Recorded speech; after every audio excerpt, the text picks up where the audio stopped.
ലിഗയുടെ കൊലപാതകത്തിൽ 2 പേർ കുറ്റം സമ്മതിച്ചതായി സൂചന. കൊലയിലേക്ക് നയിച്ചത് പണത്തെ ചൊല്ലിയുള്ള തർക്കം. അറസ്റ്റ് ഇന്നുണ്ടായേക്കും. പോത്തൻകോട്ടെ ആയുർവേദ ആശുപത്രിയിൽ നിന്ന് ലിഗയെ കാണാതായ മാർച്ച് മാസം 14 തന്നെ ബോട്ട് മാർഗം പനത്തുറയിലെ കണ്ടൽക്കാട്ടിലേക്ക് കൊണ്ടുപോയെന്നും അന്നുതന്നെ ലിഗയെ കഴുത്തുഞെരിച്ചു കൊന്നുവെന്നുമാണ് കസ്റ്റഡിയിലുള്ള പ്രതികൾ സമ്മതിച്ചിരിക്കുന്നത്.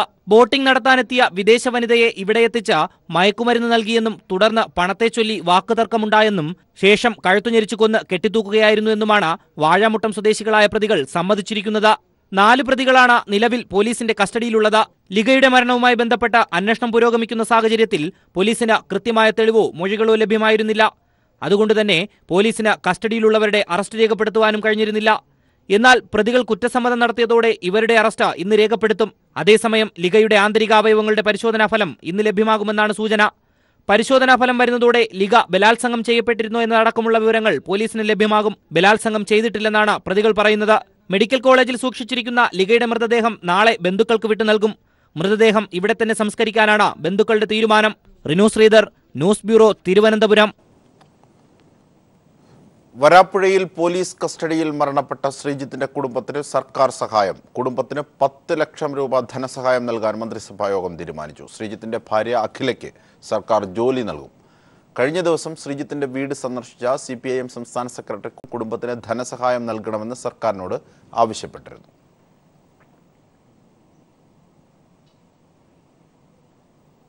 അതേസമയം ധനസഹായം ഉൾപ്പെടെ പ്രഖ്യാപിച്ചതിൽ സന്തോഷമുണ്ടെന്ന് ശ്രീജിത്തിന്റെ കുടുംബം. സർക്കാർ ജോലി നൽകാനുള്ള തീരുമാനത്തിൽ ആശ്വാസമുണ്ടെന്ന് ശ്രീജിത്തിന്റെ ഭാര്യ അഖില പറഞ്ഞു. CI ഉൾപ്പെടെയുള്ളവരെ അറസ്റ്റ് ചെയ്തതിൽ സന്തോഷമുണ്ട്. ഇതുവരെയുള്ള പോലീസ് അന്വേഷണം തൃപ്തികരമാണെന്നും അഖില പറഞ്ഞു. സന്തോഷമല്ല, പോലീസുകാരാണ് ഞങ്ങളുടെ കുടുംബം അനാഥമാക്കിയത്. അപ്പോൾ പോലീസുകാർ മൂലം അനാഥമായ ഞങ്ങളുടെ കുടുംബത്തിന് സർക്കാർ ജോലിയും ധനസഹായവും തന്നതിൽ ഞങ്ങൾക്ക് സങ്കടത്തോടെ ആണെങ്കിലും ഞങ്ങളത് സ്വീകരിക്കുന്നു. പിന്നെ അത് കൂടാതെ തന്നെ ഇവർ അനാഥമാക്കിയ കുടുംബത്തിന് സർക്കാർ അത് തന്നതെന്ന് വെച്ചാൽ ഞങ്ങൾക്കത് അർഹതപ്പെട്ടത് തന്നെയാണ് അവർ നൽകുന്നത്. സങ്കടത്തോടെ ആണെങ്കിലും ഞങ്ങളത് സ്വീകരിക്കണം. ഇതുവരെ ചെയ്തതിലൊക്കെ ഇപ്പോൾ എല്ലാം അതിൻ്റേതായ നടപടിക്രമങ്ങളനുസരിച്ച് തന്നെ ശരിയായ രീതിയിൽ തന്നെയാണ് പോണത്. ഇനിയുള്ള കാര്യങ്ങൾ എങ്ങനെയാണെന്നും കൂടി നമുക്ക് നോക്കാം. കുഴപ്പമില്ല, സന്തോഷം ഒരിക്കലും ഉണ്ടാവില്ല, ആശ്വാസം ഉണ്ട്. കോഴിക്കോട് സ്വകാര്യ ബസ്സിൽ നിന്നും വീണ് ഗർഭിണിക്ക് പരിക്ക്. 7 മാസം ഗർഭിണിയായ യുവതിയോടാണ് ബസ് ജീവനക്കാരുടെ ക്രൂരത. യുവതി വീണത് കണ്ടിട്ടും ബസ് നിർത്താതെ പോവുകയായിരുന്നു. വിവരങ്ങളും വിശദാംശങ്ങളുമായി മേഘ മാധവൻ ചേരുന്നു. മേഘ, എങ്ങനെയായിരുന്നു സംഭവം? എന്തൊക്കെ രീതിയിലാണ് ഈ ബസ് ഡ്രൈവർക്കും മറ്റുമെതിരെ നടപടികൾ പുരോഗമിക്കുന്നത്? ഇരിങ്ങലിൽ ആണ് സംഭവം. ബസ്സിൽ നിന്ന് ഗർഭിണി ബസ്സിൽ നിന്ന് ഇറങ്ങുന്ന സമയത്ത് ബസ് മുൻപോട്ട് എടുക്കുകയായിരുന്നു. തുടർന്ന് ബസ്സിൽ നിന്ന് ഈ യുവതി റോട്ടിൽ തെറിച്ചു വീഴുകയാണ് ഉണ്ടായിരിക്കുന്നത്. വീഴുന്നത് കണ്ടിട്ടും ബസ് നിർത്താതെ പോകുന്ന ഒരു സാഹചര്യം ഉണ്ടായി. ഇന്നലെ രാത്രി 8:30യോടെയാണ് സംഭവം നടന്നത്. കോഴിക്കോട് ഡോക്ടറെ കാണിച്ച് തിരികെ വടകര ഇരിങ്ങലിലേക്ക് വരികയായിരുന്നു യുവതി ദിവ്യയും ഒപ്പം തന്നെ ഭർത്താവ് ഷിജിനും. ദിവ്യ 7 മാസം ഗർഭിണി കൂടിയാണ്. ഇരിങ്ങൽ സ്റ്റോപ്പിൽ ബസ് നിർത്തിയെങ്കിലും യുവതി ബസ്സിൽ നിന്ന് പുറത്തേക്ക് ഇറങ്ങുന്ന സമയത്ത് ബസ് മുൻപോട്ട് എടുക്കുകയായിരുന്നു. യുവതി ബസ്സിൽ നിന്ന് തെറിച്ച് താഴെ വീണിട്ടും ബസ് നിർത്താതെ പോവുകയും ചെയ്തു. ഭർത്താവ് ബസ് നിർത്തണമെന്ന് ആവശ്യപ്പെട്ടെങ്കിലും ബസ് ഡ്രൈവർ നിർത്തിയില്ല എന്നാണ് ഇവർ പറയുന്നത്. അപ്പോൾ തന്നെ ആ സംഭവം നടന്ന ഉടൻ തന്നെ ദിവ്യയെ വടകര ജില്ലാ ആശുപത്രിയിൽ പ്രവേശിപ്പിച്ചു. കാരണം 7 മാസം ഗർഭിണിയാണ് ദിവ്യ. പ്രാഥമിക പരിശോധന നടത്തിയ ശേഷം വിട്ടയക്കുകയായിരുന്നു. സ്കാനിംഗ് ഉൾപ്പെടെയുള്ളവ ചെയ്യാൻ ഇന്നാണ് നിർദ്ദേശം നൽകിയിരിക്കുന്നത്. കണ്ണൂർ കോഴിക്കോട് റൂട്ടിൽ ഓടുന്ന DTSF 4 എന്ന ബസ്സിനെതിരെയാണ് ഈ യുവതിയുടെ കുടുംബം ഇപ്പോൾ പരാതി നൽകിയിരിക്കുന്നത്. നമുക്കറിയാം, നേരത്തെ തന്നെ കണ്ണൂർ കോഴിക്കോട് റൂട്ടിലോടുന്ന ബസ്സുകളുടെ അമിത വേഗത നേരത്തെ തന്നെ വാർത്ത ആയതാണ്. ഏതായാലും പയ്യോളി പോലീസ് സ്റ്റേഷനിൽ പരാതി നൽകിയിട്ടുണ്ട്. ഇവരോട് ഹാജരാവാൻ വേണ്ടി പോലീസ് നിർദ്ദേശം നൽകിയിട്ടുണ്ട്. അതിനുശേഷമായിരിക്കും ബസ്സിനെതിരെ നടപടി ഉൾപ്പെടെയുള്ളവ, ഏത് തരത്തിലുള്ള നടപടി ഉൾപ്പെടെയുള്ളവ സ്വീകരിക്കണം എന്നത് ആലോചിക്കുക. അജിംഷാദ്. ശരി മേഘ മാധവനാണ് വിവരങ്ങൾ നൽകിയത്. മറ്റൊരു വാർത്തയിലേക്ക്. ചെങ്ങന്നൂരിലേക്ക്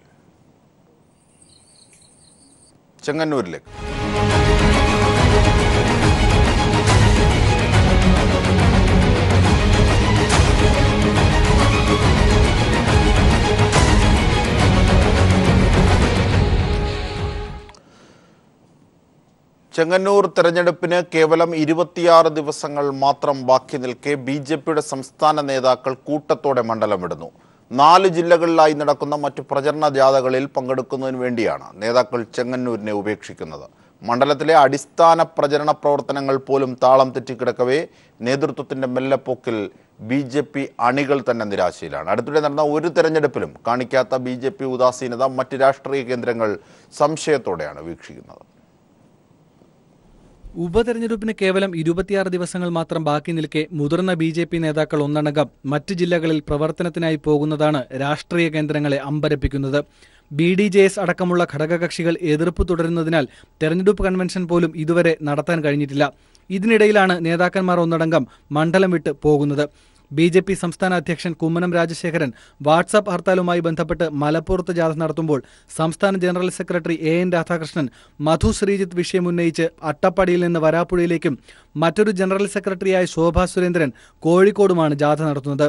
ചെങ്ങന്നൂർ ഉപതെരഞ്ഞെടുപ്പിലെ ബി.ജെ.പിയുടെ മുഖ്യ ചുമതലക്കാരനായ M.T. രമേശ് പത്തനംതിട്ടയിൽ ജാഥ നടത്താൻ തീരുമാനിച്ചിരുന്നതാണെങ്കിലും ബി.ജെ.പിക്കുള്ളിൽ തന്നെ എതിർപ്പുയർന്നതിനെ തുടർന്ന് ജാഥ കളക്ടറേറ്റ് മാർച്ച് മാത്രമാക്കി ചുരുക്കി. ചെങ്ങന്നൂർ മണ്ഡലത്തിൽ മറ്റു പാർട്ടികൾ കുടുംബയോഗങ്ങളും കോർണർ മീറ്റിംഗിലേക്കും കടന്നിരിക്കവേ ബി.ജെ.പി ഇതുവരെ ഇത്തരം പ്രചരണ രീതിയിലേക്ക് കടന്നിട്ടേയില്ല. ഒരു തവണ മാത്രമാണ് ഇതുവരെ സന്ദർശനം നടത്തിയത്. ബി.ജെ.പിയുമായി ബന്ധപ്പെട്ട മൈക്ക് അനൗൺസ്മെന്റ് പോലും മണ്ഡലത്തിൽ നടത്തിയിട്ടില്ല. മണ്ഡലത്തിലെ അടിസ്ഥാന ജോലികൾ പലതും ഇനിയും പൂർത്തീകരിക്കാനുള്ളപ്പോഴാണ് നേതാക്കന്മാർ ഒന്നടങ്കം മണ്ഡലം വിട്ട് പുറത്തേക്ക് പോകുന്നത്. എന്നാൽ ഒന്നിടവിട്ട ദിവസങ്ങളിൽ വാർത്താ സമ്മേളനങ്ങൾ തകൃതിയായി നടത്തുകയും ചെയ്യുന്നുണ്ട്.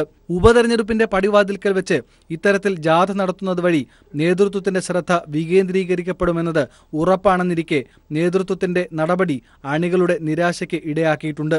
അരുവിക്കര ഉപതെരഞ്ഞെടുപ്പിന് വേണ്ടി സംസ്ഥാന സമ്മേളനം പോലും മാറ്റിവെച്ച മുൻ അനുഭവമുണ്ടെന്നിരിക്കെ ചെങ്ങന്നൂരിൽ ബി.ജെ.പി ഉദാസീനത തുടരുകയാണ്. മറ്റ് തെരഞ്ഞെടുപ്പുകളിൽ കാട്ടിയ ആവേശത്തിന്റെ പകുതി പോലും ബി.ജെ.പി ചെങ്ങന്നൂരിൽ കാണിക്കാത്തത് രാഷ്ട്രീയ കേന്ദ്രങ്ങൾ സംശയത്തോടെയാണ് വീക്ഷിക്കുന്നത്. എന്നാൽ ബി.ജെ.പിയുടെ പ്രവർത്തനത്തിൽ എവിടെയും പാളിച്ചയില്ലെന്ന് പാർട്ടി ജില്ലാ സെക്രട്ടറി ഗോപകുമാർ പീപ്പിളിനോട് പറഞ്ഞു. News bureau, Chengannur.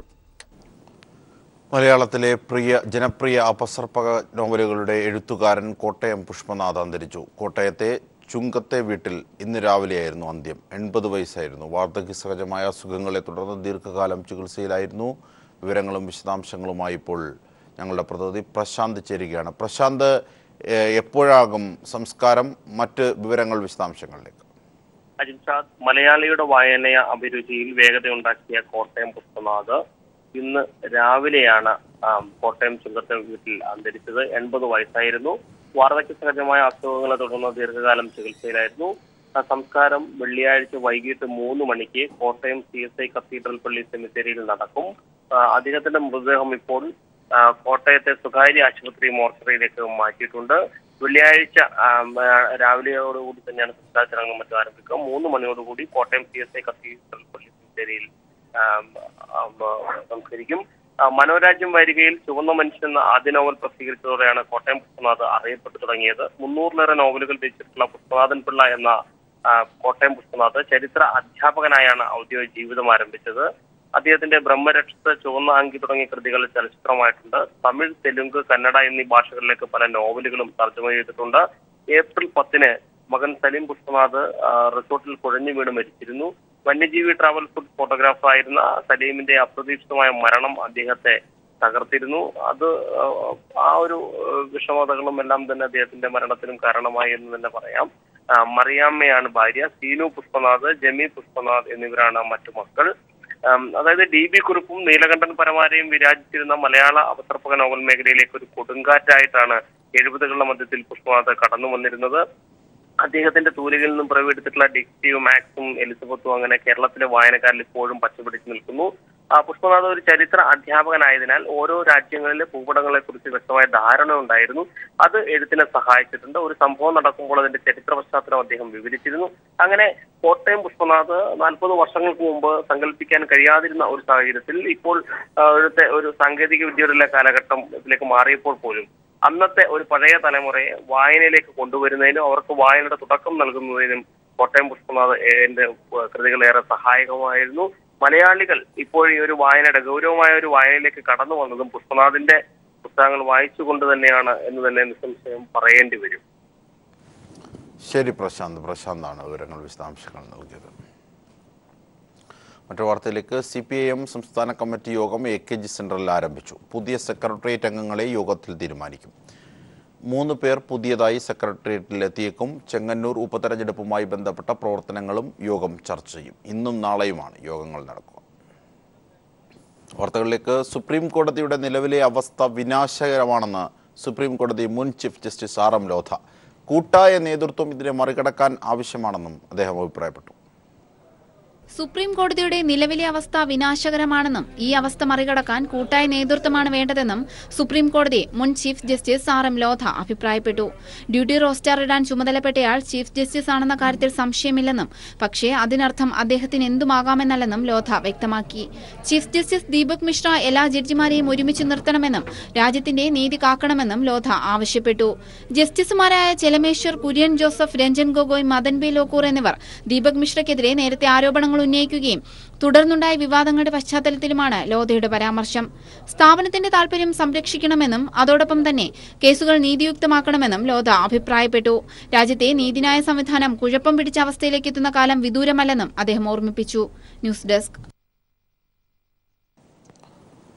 വിവാദങ്ങൾക്കൊടുവിൽ സുപ്രീം കോടതിയുടെ കൊളീജിയം ഇന്ന് യോഗം ചേരും. ഉത്തരാഖണ്ഡ് ചീഫ് ജസ്റ്റിസ് KM ജോസഫിനെ സുപ്രീം കോടതി ജഡ്ജിയായി നിയമിക്കണമെന്ന് കേന്ദ്ര സർക്കാരിനോട് കൊളീജിയം വീണ്ടും ശുപാർശ ചെയ്യും. അതേസമയം ജസ്റ്റിസ് ചെലമേശ്വർ ഇന്ന് അവധിയിലാണ്. കഴിഞ്ഞ കൊളീജിയം തീരുമാനങ്ങളെ കേന്ദ്ര സർക്കാർ അംഗീകരിക്കാത്ത സാഹചര്യത്തിലാണ് ഇന്ന് വീണ്ടും കൊളീജിയം ചേരുന്നത്.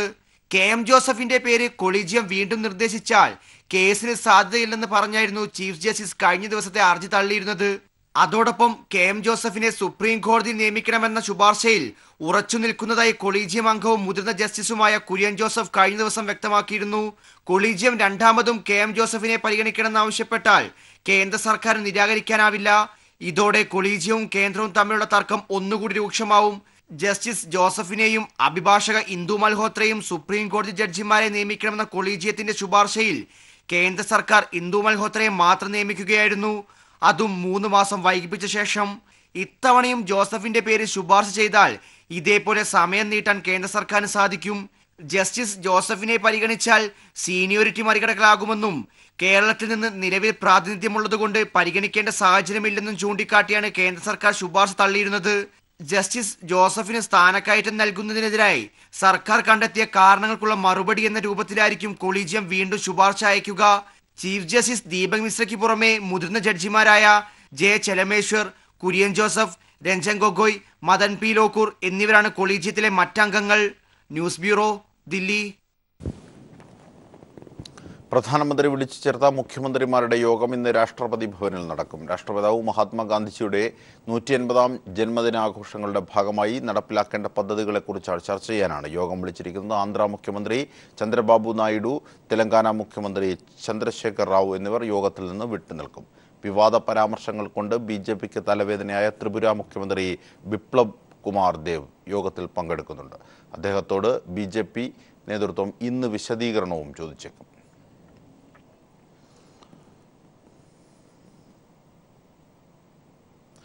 ഫ്രഞ്ച് പ്രസിഡന്റ് ഇമ്മാനുവൽ മാക്രോണിന്റെ തൊഴിൽ പരിഷ്കാരങ്ങൾക്കെതിരെ മെയ് ദിനത്തിൽ പാരീസിൽ നടന്ന റാലിയിൽ സംഘർഷം. പോലീസ് ടിയർ ഗ്യാസും ജലപീരങ്കിയും പ്രയോഗിച്ചു. സംഘർഷത്തിൽ നിരവധി പേർക്കാണ് പരിക്കേറ്റത്. സംഭവത്തെ തുടർന്ന് 200-ലധികം പേരെ പോലീസ് അറസ്റ്റ് ചെയ്തിട്ടുണ്ട്. ബ്ലാക്ക് ബോക്സ് എന്ന സംഘടനയിൽപ്പെട്ടവരാണ് അറസ്റ്റിലായത്. സമാധാനപരമായി നടന്ന റാലിയിൽ ബ്ലാക്ക് ബോക്സ് എന്ന സംഘടനയിൽ ഉൾപ്പെടുന്നവർ നുഴഞ്ഞുകയറി ആക്രമണം അഴിച്ചുവിടുകയായിരുന്നു എന്ന് പോലീസ് വ്യക്തമാക്കുന്നു.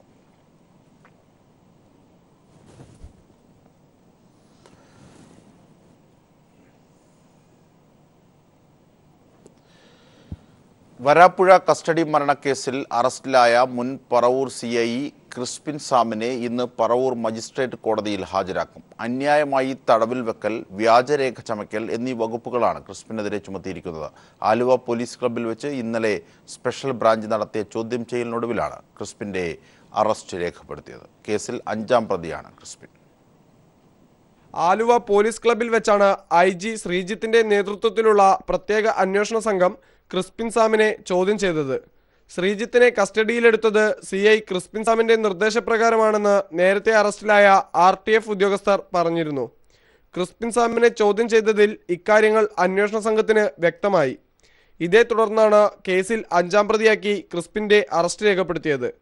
അന്യായമായി തടങ്കലിൽ വെക്കൽ, വ്യാജരേഖ ചമയ്ക്കൽ എന്നീ കുറ്റങ്ങളാണ് ക്രിസ്പിൻ സാമിനെതിരെ ചുമത്തിയിരിക്കുന്നത്. ശ്രീജിത്തിന്റെ കസ്റ്റഡി മരണ കേസിൽ വരാപ്പുഴ മുൻ SI ഉൾപ്പെടെയുള്ള 4 പേർ നേരത്തെ അറസ്റ്റിലായിരുന്നു. ശ്രീജിത്തിന്റെ കസ്റ്റഡി മരണത്തിൽ CI ഉൾപ്പെടെയുള്ളവർക്ക് പങ്കുള്ളതായി നേരത്തെ ആരോപണം ഉയർന്നിരുന്നു. ഇതേ തുടർന്ന് അന്നത്തെ പറവൂർ CI ആയിരുന്ന ക്രിസ്പിൻ സാമിനെ അന്വേഷണ വിധേയമായി സസ്പെൻഡ് ചെയ്തിരുന്നു. News bureau, Kochi. കൊച്ചിയിൽ ആരംഭിച്ച റോറോ സർവീസ് ഉദ്ഘാടന ദിവസം തന്നെ നിർത്തിവെക്കേണ്ടി വന്നത് കൊച്ചി കോർപ്പറേഷൻ മേയറുടെ പിടിപ്പുകേട് കൊണ്ടെന്ന ആരോപണം.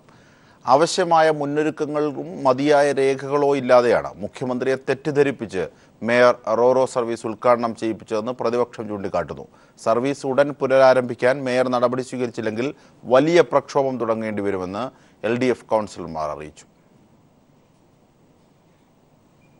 ഫോർട്ട് കൊച്ചി വൈപ്പിൻ പ്രദേശവാസികളുടെ യാത്രാക്ലേശത്തിന് പരിഹാരമായാണ് കഴിഞ്ഞ ദിവസം റോറോ സർവീസ് ആരംഭിച്ചത്.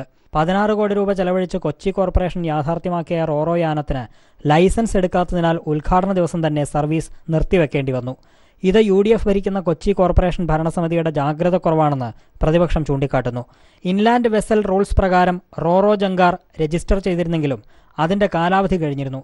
ഇക്കാര്യം നഗരസഭാ ഭരണസമിതി ശ്രദ്ധിക്കാത്തത് പിടിപ്പുകേടാണെന്നും മുഖ്യമന്ത്രിയെ പോലും തെറ്റിദ്ധരിപ്പിച്ച് ജങ്കാറിന്റെ ഉദ്ഘാടനം നടത്തിയത് മേയറിന്റെ ഭാഗത്തുനിന്നുണ്ടായ ഗുരുതരമായ തെറ്റാണെന്നും കോർപ്പറേഷൻ പ്രതിപക്ഷ നേതാവ് KJ ആന്റണി ആരോപിച്ചു. മേയർ ഈ കാര്യത്തിൽ ഒരു ഉത്തരവാദിത്തത്തോടു കൂടി ജനങ്ങളോട് സംസാരിക്കേണ്ടതായിട്ടുണ്ട്. ആര് വിളിച്ചാലും മേയർ മറുപടിയില്ല. ഇന്നലെ 25-ാം തീയതി ഏൽപ്പിച്ച കിൻകോയെ പഴിചാരിയിട്ടാണ് മേയർ മാറുന്നത്. 2.5 വർഷമായി ഇത് നമ്മുടെ കയ്യിലിരുന്നിട്ട്. ഈ കഴിഞ്ഞ 25-ാം തീയതി ഏൽപ്പിച്ച കിൻകോയുടെ ഉത്തരവാദിത്തമാണ് എന്ന് പറഞ്ഞ് ഒഴിഞ്ഞു മാറാൻ കഴിയുമോ? റോറോ യാനം അടുക്കുന്നതിനാവശ്യമായ ജെട്ടിയുടെ നിർമ്മാണത്തിലെ അപാകം നിരവധി തവണ പ്രതിപക്ഷ കൗൺസിലർമാർ ചൂണ്ടിക്കാട്ടിയിരുന്നു. സർവീസ് തുടങ്ങുന്നതിനാവശ്യമായ ലൈസൻസ് ഉൾപ്പെടെ നിലവിലുണ്ടോ എന്നതിനെ സംബന്ധിച്ച പ്രതിപക്ഷത്തിന്റെ ചോദ്യത്തിന് എല്ലാം ശരിയായിട്ടുണ്ടെന്ന് മേയർ കൗൺസിലിനെ തെറ്റിദ്ധരിപ്പിക്കുകയായിരുന്നുവെന്നും KJ ആന്റണി പറഞ്ഞു. സർവീസ് ഉടൻ പുനരാരംഭിക്കാനുള്ള നടപടികൾ ഉണ്ടായില്ലെങ്കിൽ തുടർന്നും ശക്തമായ പ്രതിഷേധ പരിപാടികൾ സംഘടിപ്പിക്കുമെന്നും പ്രതിപക്ഷം അറിയിച്ചു. News bureau, Kochi. ബേക്കൽ കോട്ടയുടെ നിയന്ത്രണം സ്വകാര്യ മേഖലയ്ക്ക് കൈമാറാനുള്ള കേന്ദ്ര സർക്കാർ തീരുമാനത്തിൽ ശക്തമായ പ്രതിഷേധം. കേരളത്തിന്റെ ഏറ്റവും പ്രധാനപ്പെട്ട സംരക്ഷിത ചരിത്ര സ്മാരകമാണ് ഈ കോട്ട. 4 നൂറ്റാണ്ടിന്റെ പഴക്കമുള്ള ബേക്കൽ കോട്ട കർണാടകയിലെ ഇക്കേരി രാജവംശമാണ് നിർമ്മിച്ചത്. ആർക്കിയോളജിക്കൽ സർവേ ഓഫ് ഇന്ത്യയുടെ സംരക്ഷണത്തിലുള്ള ചരിത്ര സ്മാരകമാണ് കാസർഗോഡ് ജില്ലയിലെ ബേക്കൽ കോട്ട. ലോക ടൂറിസം ഭൂപടത്തിൽ സ്ഥാനമുള്ള ബേക്കൽ കോട്ട കാണാൻ തദ്ദേശീയരും വിദേശീയരുമായ 10,000-ങ്ങളാണ് ഓരോ വർഷവും എത്തുന്നത്. ഇക്കേരി രാജവംശത്തിലെ ശിവപ്പ നായിക് എന്ന രാജാവ് 1650-ൽ ഈ കോട്ട നിർമ്മിച്ചതായാണ് ചരിത്രരേഖ. നല്ല നിലയിൽ സംരക്ഷിച്ചു വരുന്ന അറബിക്കടലോരത്തെ ഈ കോട്ട സ്വകാര്യ മേഖലയ്ക്ക് കൈമാറാനുള്ള കേന്ദ്ര സർക്കാർ തീരുമാനത്തിൽ ജനകീയ പ്രതിഷേധം ശക്തമാകുകയാണ്. പൊതുപ്രവർത്തകൻ അജയൻ പനയാൽ. ഇന്ത്യൻ ദേശീയതയിൽ ഊറ്റം കൊള്ളുന്നവരാണ് രാജ്യം ഭരിക്കുന്നത്.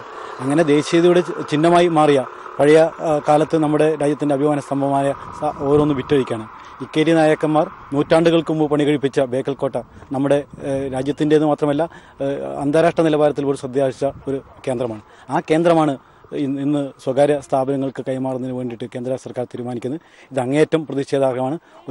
ഒരു കാലത്തും ഇത് അംഗീകരിക്കാൻ കഴിയുന്നതല്ല. ഇപ്പോൾ നാമമാത്രമായ പ്രവേശന ഫീസിൽ ദിവസം മുഴുവൻ കോട്ട സന്ദർശിക്കാൻ ജനങ്ങൾക്ക് സാധിക്കും. വൻകിട കോർപ്പറേറ്റ് സ്ഥാപനങ്ങൾക്ക് കൈമാറുന്നതോടെ സന്ദർശന ഫീസ് കുത്തനെ വർദ്ധിക്കുമെന്ന ആശങ്ക ജനങ്ങൾക്കുണ്ട്. കോട്ടയുടെ ഇപ്പോഴത്തെ ഘടനകളിലും മാറ്റം വന്നേക്കും. വാണിജ്യ താൽപര്യങ്ങൾക്കാകും ഇനി മുൻതൂക്കം. ലോക വിനോദസഞ്ചാര ഭൂപടത്തിൽ സ്ഥാനം നേടി എന്നതു മാത്രമല്ല, പൈതൃക ചരിത്ര സ്മാരകം കൂടിയാണ് ബേക്കൽ കോട്ട. രാജ്യത്തിന് തന്നെ അഭിമാനമായ ഈ ചരിത്ര സ്മാരകമാണ് ഇപ്പോൾ സ്വകാര്യ മേഖലയ്ക്ക് കൈമാറുവാൻ BJP നേതൃത്വം നൽകുന്ന കേന്ദ്ര സർക്കാർ തീരുമാനിച്ചിരിക്കുന്നത്. ക്യാമറാമാൻ ഷൈജു പിലാത്രയ്ക്കൊപ്പം സണ്ണി ജോസഫ്. ഇടവേള. 2 പുതുമുഖങ്ങളെ ഉൾപ്പെടുത്തി CPIM സംസ്ഥാന കമ്മിറ്റി യോഗം പുതിയ സെക്രട്ടേറിയറ്റ് അംഗങ്ങളെ തീരുമാനിച്ചു. 16 പേരാണ് സെക്രട്ടേറിയറ്റിലുള്ളത്. വിവരങ്ങളും വിശദാംശങ്ങളുമായി ഞങ്ങളുടെ പ്രതിനിധി KG ദിനകർ ചേരുകയാണ്. ദിനകർ, ആരൊക്കെയാണ് പുതിയതായി ഉൾപ്പെട്ടത്?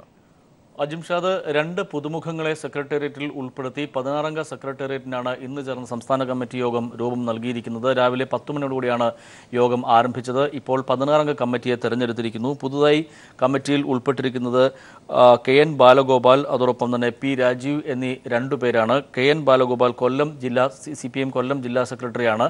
P രാജീവ് എറണാകുളം ജില്ലാ സെക്രട്ടറിയുമാണ്. നേരത്തെ 15-അംഗ സെക്രട്ടേറിയറ്റ് ആയിരുന്നു ഉണ്ടായിരുന്നത്. അത് 16 അംഗങ്ങളാക്കി ഉയർത്തുകയാണ് ചെയ്തത്. നേരത്തെ ഒരു ഒഴിവ് സെക്രട്ടേറിയറ്റിൽ വന്നിരുന്നു. VV ദക്ഷിണാമൂർത്തി അന്തരിച്ച ഒഴിവ് സെക്രട്ടേറിയറ്റിൽ ഉണ്ടായിരുന്നു. അതോടൊപ്പം തന്നെ ഒരു അംഗസംഖ്യ ഒരു എണ്ണം ഒരാളെ കൂടി കൂട്ടിച്ചേർത്തുകൊണ്ടാണ് 16 അംഗങ്ങളാക്കി ഉയർത്തിയിരിക്കുന്നത്.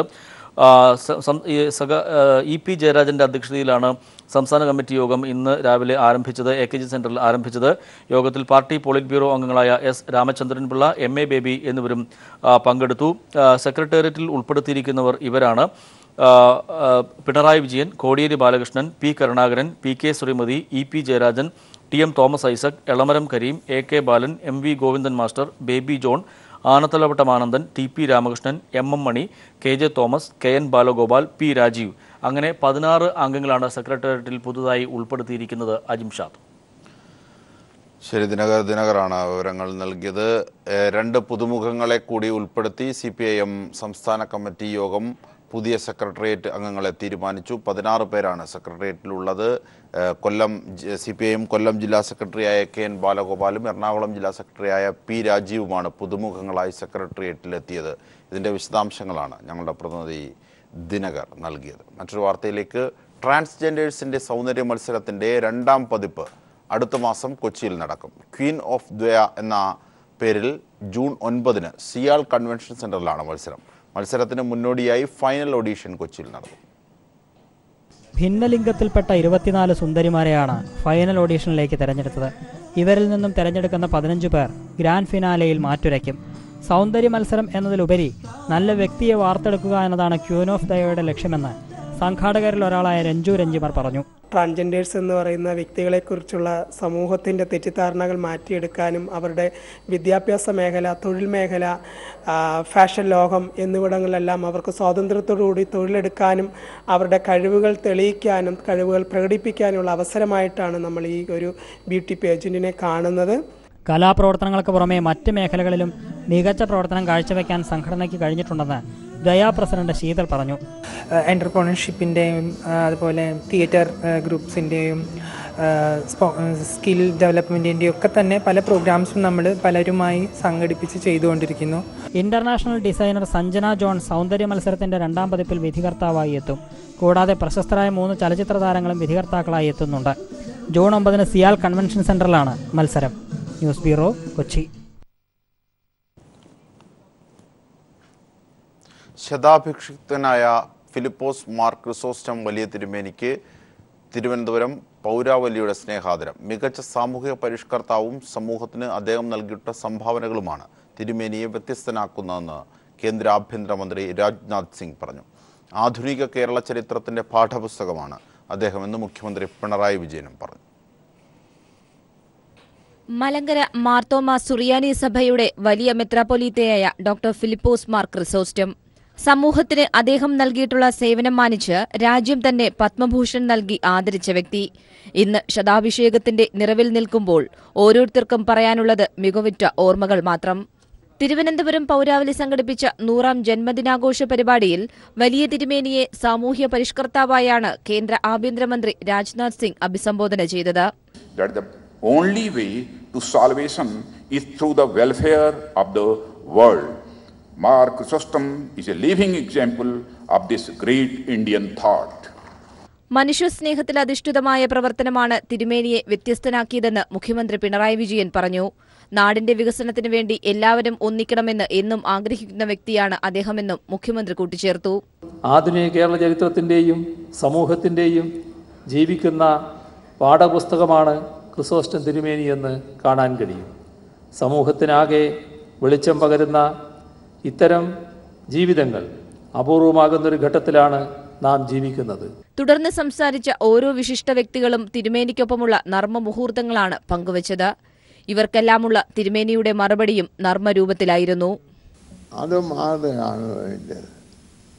ഈ പരിപാടി എന്നെ ബഹുമാനിക്കുകയല്ല, ഇത് ഈ മരുന്ന് നമ്മുടെ ബാവ തിരുമേനി സമൂഹത്തിലെ നേതാക്കന്മാർക്ക് പ്രിസ്ക്രൈബ് ചെയ്ത് കൊടുക്കുന്ന ദിവസമാണ്. News bureau, Thiruvananthapuram.